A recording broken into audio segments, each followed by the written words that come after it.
kumusta po kayo diyan ma'am sa, Bahrain?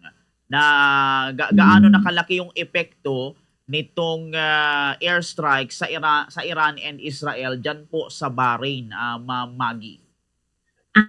Dito naman po, hindi naman po gaano, pero po siyempre po bilang sa mga tulad po naming mga OFW siyempre po takot din po kami. Halos di rin po kami makatulog sa tuwing naririnig po namin yung mga pasabog ng mga missiles at drones ng galing ng Iran. Pero ano naman po sa kami po kasi nag-evacuate po kami, medyo malayo na po kami sa city. Kaya medyo safe naman po kami dito sa lugar namin. Ano na lang po, marami din po namang ano, mga damage dito pero hindi naman po sobra kung ikukumpara sa ibang bansa. Alright. Pero meron bang mga nangyayari ma'am na mga nagpapaputok na ng mga Opo, tawag opo, nito, ng opo. mga Hmm, mga yung mga drones, mga ganyan, mga pampasabog opo. dito po sa Bahrain. May mga nangyayari na po bang mga ganyan diyan ma'am? Ay meron po, ano na po nga, may mga buildings na nga rin po, may mga damage na pong buildings, mga hotel, ganyan po.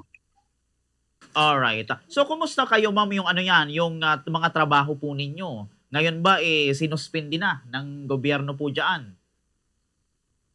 Ano naman po, doon lang po sa mga affected na area po. Pero di po, dito po sa ibang ano na safe naman po. Patuloy pa din po yung mga work, patuloy din po yung mga trabaho. Doon Yun. lang So po ibig sa sabihin ano, pala sa ma'am city kayo nakakalabas pa kayo diyan po po. sa inyong area. Hindi naman kayo pinagbabawalan ma'am na, pumunta na lang dito sa lugar na ito, 'wag nang lumabas. Wala namang gano'n ma'am? Hindi naman po, ano naman po, kung yun doon lang po sa mga affected na area, sa lalo na po sa may city, talaga pong bawal. Pero po yun sa mga safe naman pong lugar, okay lang naman po. Opo. Saan pala ma'am yung location niyo diyan sa Bahrain, Ma'am, Magdalena or Ma'am Maggie? Ako po kasi by Isa Town po ngayon. Malayo po kami sa city. Kaya po medyo safe po yung lugar namin dito. Pero Opo. dinig po namin yung mga pasabog po at saka rin nakakatakot din po yung pagtulog po namin, apektado din po kasi. Opo. Yung ano ma'am, yung halimbawa yung kuryente, yung communication, yung internet, kumusta ma'am, malakas pa rin ba until now? Okay naman po, okay naman po kasi ngayon nga po, bale wifi po yung gamit namin, internet po ng amo namin dito sa bahay. Opo. Pero ma'am, may nabalitaan ka na po ba diyan ma'am, na parang yung mga authority diyan sa Bahrain, naghahanda na rin para just in case lumala po itong tensyon, prepare po itong, Bahrain. May mga naka-alerto na ba ma'am yung mga ano, yung mga police, mga defense Yes po, diyan? opo, Opo, opo, ma'am. lahat po sila. Kasi ang dami na madami na nga rin pong missiles at saka drones na nai-intercept po nila. At least po, kumbaga po, mababa yung bumabagsak kasi po sa taas nai-intercept na rin po nila. Opo, opo. So, yung ano ma'am, yung mga flights, kumusta ma'am diyan sa Bahrain? Ay, now po, walang flights po. Sarado po yung airport. Kasi may minor damage po kasi kumbaga po, sinubukan na rin po pasabugin, kaso nga lang po na-intercept, may nabagsak kung ano, may damage na rin po, minor damage. Kaya po close po yung flight ngayon. Alright. Yung ano ma'am, yung mga transportation, tulad ng halimbawa yung mga sasakyang panlupa, kanselado na rin, Ma'am, Maggie? Yes po, lalo na po yung mga main street po dito, bawal na pong padaanan kasi. Kasi kumbaga po nakatutok lang po sila na daanan po ng halimbawa mga emergency or ng mga military, yun lang po. Alright. Meron ba kayong nababalitaan ma'am na ano, tawag nito, na merong nadamay na mga taga-Bahrain doon sa nangyayari nga pong tensyon ngayon sa Iran and Israel, ma'am, Ma'am Maggie? Meron na po. Kasi nga po yung may mga residential facility na rin po nadadamay. Isa po doon yung isang Era Tower building na pinasabog na po nila at saka yung Crown Plaza Hotel po, damay po. Hindi lang po yung US basis na ang pinasabog nila. Opo. So, diyan sa inyo ma'am, sa Bahrain, sa lugar niyo po diyan sa Bahrain, hindi pa naman gaano mahigpit maluwag pa rin ma'am ang mga protocols, ma'am? Yes po, hindi pa naman po mahigpit lang po sila doon po sa main city, doon po sa talagang total affected po. Yung malapit po doon sa may US base. Alright. Nakakausap niyo pa ba ma'am yung mga kapamilya niyo dito sa Pilipinas? If Yes ever. po. Ano pong sabi nila ma'am sa inyo? Mga anak ko nga po, minsan umiiyak na po sila kasi nag-aalala po. Pero sabi ko, okay lang naman po kami dito. Alright.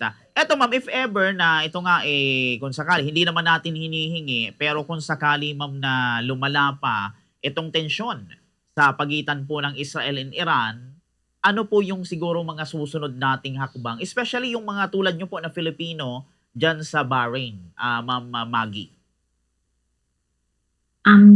Kung sakali man po, halimbawa po, wala na po kami talagang mapuntahan na safe na lugar, siguro po talagang decide na po kami na tumawag sa embassy kung ano po yung nararapat na para sa amin. Kasi po, yung iba po talaga humihingi na po sila ng repatriation kaso nga lang po, syempre po yung plus yung flight, wala po talaga. Pero para po sa akin, hangga't may safe pong lugar na dapat kami puntahan, dito po muna kami. Kasi mas mahirap po sa Pinas na uuwi ka na wala kang trabaho. Lalo na po may pamilya ka, may mga anak na pinapag-aral. Mas mahirap po dyan. So may mga kasama kayo dyan ma'am sa tinutuluyan nyo ngayon, Ma'am Maggie? Meron po. Meron po. Kaso nga lang po tulog po sila. Ako lang po yung gising kasi gumising po ako kasi nga po yung usapan nga po namin kahapon. Kasi madaling araw pa lang po eh.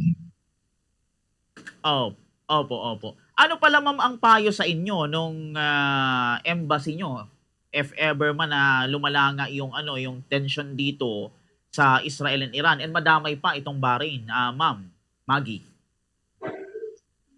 Ang ano po sa amin, halimbawa po talaga kung ano na po, may mga shelter naman po kami pwedeng mapuntahan, doon daw po kami o kaya kung talaga pong ang tawag po kami sa embassy para po makuha kami o may madala kami sa mas safe na lugar. Alright. Dun ma'am sa mga karatig ninyong bayan dyan sa Bahrain, siguro naman may mga kakilala kayo doon or may mga kaibigan. Kumusta sila ma'am? Na may mga balita kayo tungkol sa kanila, Ma'am Maggie? Yes po, kasi po yung mga ka-agency ko po, may kisi naman po kami. At saka yung agency po namin sa Pilipinas, lagi naman po sila naka-update sa amin. At saka yung pong nandito sa Bahrain, lagi naman po sila nag-update. Yung iba naman po talaga nag-evacuate sila kasi lalo na po doon sa mga sa affected na lugar na malapit po sa may US base. Nag-evacuate din po sila. Opo. So meron na pala mga nag-e-evacuate din diyan, may evacuation na pala, may mga evacuation center na rin. Ma'am na hinanda para sa ganitong sitwasyon kung sakaling lumala po ito. Ma'am Maggie. Ang Diyan, opo. Yes po, yes po. Ang Minister of Marine po, may mga lugar po sila na may mga shelter po silang marami din pong nag-evacuate na na libre naman po yung pagkain. Maganda po kasi yung government dito. Talaga pong support po nila yung mga mga evacuate na nasa mga shelter po nga inassign po nila. Alright. Eto ma'am, kung sakali ma'am na diyan sa inyo maghigpit na rin, hindi na kayo palabasin, paano kayo ma'am bibili nito ng consumption ninyo? Halimbawa yung pagkain, yung tubig, Ano na paano po, yun ma'am? kasi kami po dito yung mga amo po namin dito ano na po talaga sila. Handa na po sila na kumbaga po ang grocery namin dito talaga pong sobra-sobra na. Kasi talaga pong prepared po sila. Na kasi po may mga mall na po kasi sarado eh. Kaya ngayon po na namili na po sila. Kasi exactly po ngayon Ramadan eh. Alright. May napabalita na ba diyan ma'am na namatay na tao or Pilipino if ever dahil dito Um, sa sa pangyayaring ito, ngayon po, ma'am? wala pa naman po. May mga injured lang po kasi doon sa isang pero wala pa naman po na masyadong dito. Alright. Ito ma'am, itanong ko pala, ano na pala ma'am ang oras diyan ngayon sa Bahrain? Kasi dito mga 9:10 na ng umaga. Diyan ma'am sa Bahrain, anong oras na ngayon? 14 po ng umaga. Kasi 5 hours Yun, po yung alas advance 4 dyan. ng umaga. Okay, so advance pala tayo dito sa Pilipinas. Anyway, ma'am, siguro Yes po. ano na lang yung atin sigurong maipapaalala, ma'am, sa mga kababayan din natin na nandyan po sa Bahrain, mga ka-agency nyo po, if ever na lumala pa yung tensyon sa pagitan po ng Iran at Israel. And yung mga kababayan nyo po rito sa Pilipinas, kamag-anak nyo, pamilya nyo, ano ang inyong mensahe sa kanila? Bigay ko sa inyo, Ma'am Anlinya.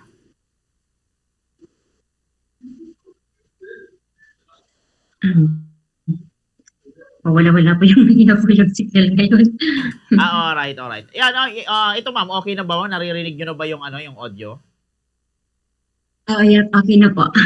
Alright. Ito ma'am, bago tayo magtapos sa ating panayam, siguro ma'am, ano na lang ang ating paalala sa mga kababayan natin dyan na nandyan po sa Bahrain, mga ka-agency nyo po, ano ang inyong masabi, mensahe sa ating pamilya dito sa Pilipinas? Sige ma'am, bigay ko sa inyo po ang linya. Lang po na kumbaga sunod po tayo sa protocol ng Bahrain, kung ano po yung sinasabi nila na nararapat sa atin, yun po ang dapat nating gawin. At saka po para sa akin, pray lang po tayo. Kasi alam ko po na pag nag-pray po tayo, pakikinggan po tayo ni Lord na ligtas po tayo, safe po tayo, at saka lakas lang po ng loob. Kasi matatapos din po ito eh.